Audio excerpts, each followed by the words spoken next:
राव आज खलपुरा गांव के दलित बस्ती में हम आए हुए हैं, जो मैं खुद यहाँ पर मेरा घर है और हम लोग खुद दयनीय स्थिति में जी रहे हैं। और इसके लिए हमने बहुत प्रयास किया कि मतलब ये सड़क बन जाए और अच्छे से प्रयास किया और कानूनी तौर पर प्रयास किया, लेकिन उसके बावजूद यहाँ की सरकार कहते हैं कि अपने अधिकारियों पे आंख बंद करके विश्वास करती है और कर रही है और मतलब कंप्लेन करने पे सुनवाई नहीं हो रहा है। आप देखिए सड़क का कितना मतलब स्थिति दयनीय है।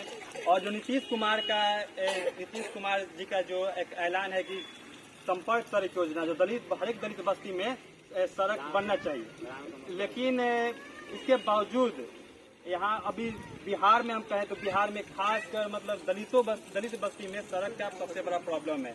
और ये तो ऐसा दलित बस्ती है जहाँ पे अभी तक कवरिंग का तार भी नहीं है और कई जगह टूटा हुआ है और हमेशा से जान माल के क्षति का डर बना रहता है, लेकिन उसके बावजूद यहाँ के अधिकारी सुनने को तैयार नहीं।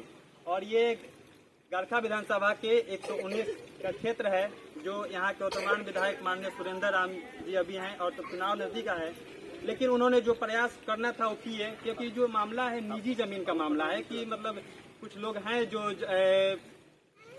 सड़क बनने नहीं दे रहे हैं, कह रहे हैं कि मेरा निजी जमीन है। तो ये तो सवाल ये बनता है कि निजी जमीन जब है तो जो 250-300 जो लोग हैं मतलब संख्या के जो आगे पीछे तक बस्ती है वो कैसे जाएंगे। तो जो भी बन रहा है, सड़क बन रहा है, चाहे कुछ भी बने, तो सब जमीन निजी जमीन में बन रहा है।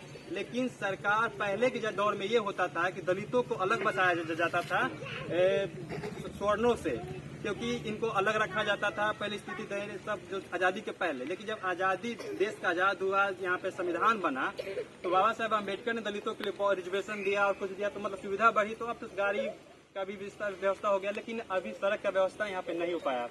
तो सवाल हम ये बनता है कि यहाँ के लोगों को कितनी कठिनाइयों का सामना करना पड़ता है।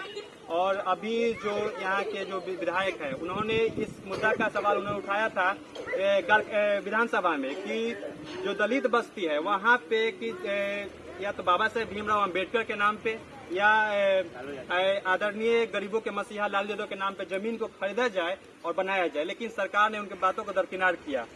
और रही बात अभी यहाँ दवा ठोक रहे हैं चिराग पासवान के दलितों के नेता हैं और ये गरखा विधानसभा से वो अपने भगना को उतारे हैं कुणाल मृणाल को, लेकिन ये दलित बस्ती में है और बोले कि हमको चाहिए, हम सड़क बनवा देंगे। लेकिन सवाल ये बनता है कि सरकार उनकी है और सरकार जब उनकी है तो कौन सी आश्वासन दे रहे हैं कि हम सड़क बनवा देंगे। आप क्या क्षेत्र में जाकर घूम रहे हैं, देख रहे हैं कि दलितों की स्थिति क्या है। लेकिन ये सब बड़गड़ाने की बात है, जमीनी मुद्दा पे काम करने की तो कोई नहीं कर रहा है। लेकिन हम पूरे भारत से और बिहार वासियों से रिक्वेस्ट करेंगे कि इस वीडियो को ज्यादा से ज्यादा शेयर कीजिए। देखो बारिश का मौसम है और उसके बाद यही एक मेन रास्ता है आने जाने का, इसमें कितना लोगों को दिक्कत होता है। और आप पूछिए जनता से कि कितना दिक्कत होता है। दादा यही रास्ता है आने जाने का, यही रास्ता है और मेन रास्ता यही है। और बच्चों को पढ़ाई लिखाई का भी बहुत ज्यादा दिक्कत होता है। आप बताइए कि मतलब यही एक रास्ता है, जब पानी भर जाता है तो कितना सामना करना पड़ता है, बताइए वीडियो में। बहुत कुछ का सामना करना पड़ता है। कुछ दिन तो हम स्कूल भी नहीं जा सकते। हाँ, मतलब लड़का कहने का मतलब है कि जब बारिश हो जाता है तो मतलब यही एक रास्ता है, तो स्कूल भी मतलब नहीं जा पाता है। लेकिन सवाल ये बनता है कि जब रिजर्वेशन सबको दिखाई देता है, लेकिन दलितों को, गरीबों को तो ये दुख तकलीफ नहीं दिखाई देता है।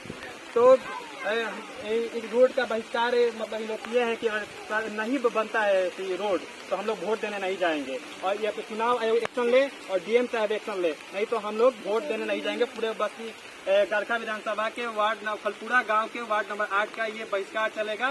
रोड नहीं तो वोट नहीं, रोड नहीं तो वोट नहीं, रोड नहीं तो वोट नहीं। नीतीश कुमार मुर्दाबाद, नीतीश कुमार मुर्दाबाद, नीतीश कुमार मुर्दाबाद।